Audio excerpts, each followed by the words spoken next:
Märtlo et Maria Adoner se marient en 1914 à Varsovie et donnent naissance le 4 mai 1920 à Charlotte et à Solomon Adoner. Rebecca Adoner, née le 22 septembre 1921. Ainsi, la famille Adoner est composée de 3 enfants, tous nés à Varsovie.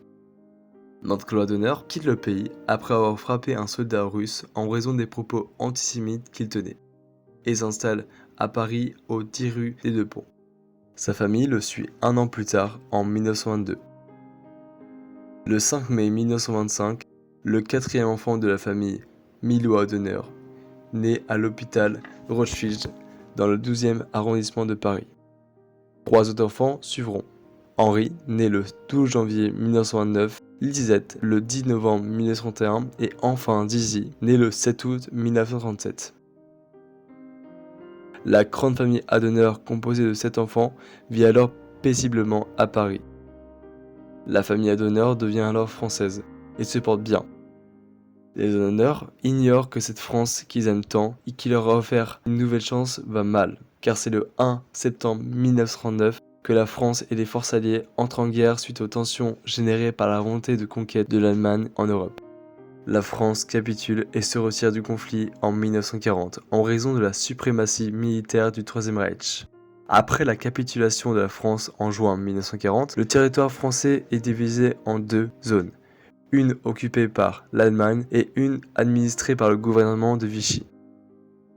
L'idéologie hitlérienne antisémite, qui a vu le jour dès 1933, se propage en France et conduit à la mise en œuvre de plusieurs lois antisémites dès septembre 1940.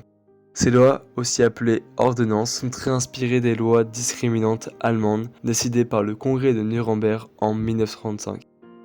Ces lois qui imposent un nouveau statut de juif restreint ainsi la liberté de ce dernier. On y retrouve notamment l'interdiction de pratiquer une activité professionnelle, l'arénisation des commerces et des entreprises juives, l'interdiction de pratiquer une activité professionnelle, l'interdiction de certains lieux publics et la restriction des déplacements. Les juifs doivent s'identifier par une étoile jaune visible sur leurs vêtements. Leur pièce d'identité porte ainsi une mention spécifique. À partir de ce jour, la famille Adoner vit alors dans un contexte de peur et de restriction des libertés. Les premières violences contre les juifs commencent en 1941. Les Einsatzgruppen sont alors chargés d'exécuter les juifs à l'est, sur le front russe. En août 1941, dans l'Est toujours, des centres de mise à mort sont construits et des tueries mobiles sont organisées. 600 à 80 000 juifs sont tués de cette manière. Attaqués par le Japon à Pearl Harbor, les États-Unis entrent en guerre à leur tour et le conflit devient mondial. Le 20 janvier 1942, dans la villa Martyr à Wannsee, en Allemagne, 15 hauts responsables du Troisième Reich se réunissent pour mettre en place ce qu'ils appelleront la solution finale de la question juive, voulue par Adolf Hitler. Ce projet vise à mettre en œuvre l'extermination totale de la race juive en organisant une déportation massive de tous les juifs d'Europe dans les camps de concentration, camps de travail et centres de mise à mort. Des premières exécutions semèrent par balles à l'est de l'Europe, jugées trop traumatisantes pour les soldats en ayant la charge. Les nazis passant alors à une organisation économique, administrative et technique de la mise en place du génocide juif à l'échelle européenne. Ceux aptes au travail feront des travaux forcés. Les autres seront exécutés dans les chambres à gaz, puis incinérés. Été 1942, Paris, France. Un matin, durant l'occupation, le père de Samuel Adoner, Morda Adoner, se fait recenser comme tout bon citoyen français obéissant. Il a apporté avec lui son poste de radio et l'a laissé à l'administration comme demandé. Tous les membres de la famille se voient alors apposer le mot juif écrit en rouge sur leur carte d'identité et reçoivent l'étoile jaune imposée par la 8e ordonnance du 7 juin 1942 qui marque encore une restriction de la liberté des juifs et une augmentation de leur discrimination.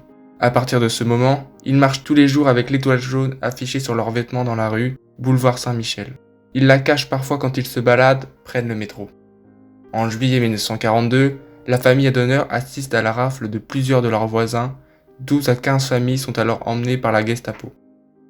23 septembre 1942, île Saint-Louis. Il est 21h. Samuel Adenauer est encore chez un copain de son immeuble. Les ordonnances allemandes interdisaient aux juifs de sortir après 20h. Son frère Henri monte immédiatement le prévenir. La Gestapo arrive! Samuel et ses copains tentent d'abord de fuir par le toit pour leur échapper. Mais l'un de ses amis, Isaac, refusant de partir, dit « Je ne peux pas laisser ma mère toute seule avec mes frères et sœurs. » Tous redescendent finalement. La famille et plusieurs de leurs voisins sont brutalement emportés au poste de police du 4e arrondissement de Paris où ils passeront la nuit. Le lendemain matin, un autobus les emmène à Drancy. À Drancy se trouve un camp d'internement appelé camp de transit. Ces camps ont pour but de regrouper les juifs d'une même vaste région avant d'ensuite les amener par des trains dédiés dans les camps de concentration. À leur arrivée, Samuel et sa famille sont emmenés au 2e étage. Les conditions matérielles et psychologiques y sont extrêmement rudes. L'essentiel des repas se compose de soupe et jusqu'à 6000 personnes y sont internées simultanément, réparties dans de grandes chambrées de 50 à 60 personnes chacune. 28 septembre 1942. Au petit matin, après être restés sur des paillasses pendant 5 jours, tous les occupants de la chambre où se trouvait la famille Adenauer sont amenés dans des wagons plombés, des wagons à marchandises. La famille retrouve certaines de leurs connaissances ou de leurs voisins, dont le boucher de leur quartier, un homme de 200 kilos qui est allongé et très malade. Ils sont entassés entre 60 et 80 personnes par wagon. Par manque de place, des enfants étaient même obligés de se mettre sur l'homme malade. À 8h55, le convoi numéro 901-33 dans lequel se trouve Samuel Adenauer, sa famille et 900 autres juifs démarre de la gare de Bourget-Drancy. Personne à l'intérieur ne sait où ils vont. Ils sont inquiets. Morda Adenauer se persuade qu'il va simplement aller travailler comme il le faisait avant et se répète en boucle « Je suis français, en se demandant quand même ce qui allait advenir d'eux. Dans ce train, les conditions de vie sont rudes. Les jours sont longs. Ils ne reçoivent ni eau ni nourriture. L'odeur nauséabonde d'excréments et d'urine qui s'installe est insoutenable. Des gens meurent, le wagon s'arrête de nuit de temps en temps pour évacuer les déchets. Les détenus en profitent pour regarder dehors et essayer de voir où ils sont. Ceux qui tentent de s'échapper sont tués par les SS qui conduisent le convoi. Ils sont humiliés, ils souffrent. Plusieurs jours s'écoulent jusqu'à ce que le convoi s'arrête enfin et que les portes s'ouvrent. Des cris retentissent et des chiens aboient. Les gardes hurlent « Los Raus !» Personne du convoi ne comprend ce qui leur arrive. L'endroit se nomme Cosel, ville de province de Haute-Silésie. Des SS crient « Les hommes entre 16 et 45 ans descendaient du wagon, les autres restaient à l'intérieur. » Seuls restent dans les wagons les femmes, les enfants, les invalides, les malades. Samuel Adenauer, alors âgé de 17 ans, et son frère Salomon, âgé de 20 ans, sautent du wagon, tandis que leur père, lui, reste avec leur mère et leurs frères et sœurs. Les deux frères sont poussés à coups de crosse de fusil vers des camions bâchés situés à 200 mètres de là. Samuel tourne la tête. Il voit son père le bénir. Les portes se referment, le train dans lequel se trouve le reste de leur famille et tous les juifs considérés comme inaptes au travail continue son chemin. C'est toujours dans ces conditions extrêmement rudes qu'ils sont amenés à Auschwitz, le plus gros camp de concentration nazi de plus de 55 km² à quelques kilomètres d'ici. Camp qui d'ailleurs accueillera la quasi-totalité des juifs d'Europe. Il se compose d'un camp de travail, un camp de concentration et d'un centre de mise à mort dans une même enceinte. À l'arrivée du wagon, comme à chaque fois, tout le monde à l'intérieur est directement amené dans la salle de déshabillage. Ils franchissent les barbelés du camp et descendent dans un souterrain. Une fois arrivés, ils s'y déshabillent et sont amenés dans les salles de désinfection dans le plus grand des calmes possible. Les nazis font tout pour faire en sorte de n'éveiller aucun soupçon chez les déportés quant à leur destin afin d'éviter les émeutes. Tout le monde rentre alors à l'intérieur, ceux qui restent dehors y sont poussés avant que les portes ne se verrouillent. Les Sonderkommando, déportés juifs qui étaient employés pour la mise à mort des autres déportés, introduisent une bobine de gaz de Zilombé à l'intérieur des piliers de la chambre à gaz puis ferment les trappes. Les corps sans vie sont ensuite directement emmenés au crématorium où ils sont près de 6000 à être incinérés chaque jour. Quant à Samuel Adenauer et aux 160 autres hommes, ils sont d'abord employés aux travaux forcés pour construire l'autoroute Berlin-Moscou. Ce sont des travaux exténuants, car soit ce sont les rails, le béton, le ciment ou le sable qu'ils doivent porter. Puis, Samuel et les autres travailleurs partent pour Blechhammer, un camp de travail non loin de là. L'hiver 42-43 était très dur pour Samuel Adenauer et les autres travailleurs. Il fait entre moins 25 et moins 30 degrés, et ils sont seulement vêtus d'une petite veste. À Blechhammer, tous les jours, Samuel travaille au béton. Il prend les sacs de ciment vides qu'il met sur son corps pour se protéger du froid. Lui et les autres travailleurs travaille avec des sabots de bois. Le matin est particulièrement dur, notamment à l'appel avant de sortir travailler. Les prisonniers restent debout, certains tombent de froid, la faim s'installe, leurs corps s'affaiblissent. Le soir, en rentrant du travail, le chef de bloc fait courir les déportés et leur tape dessus.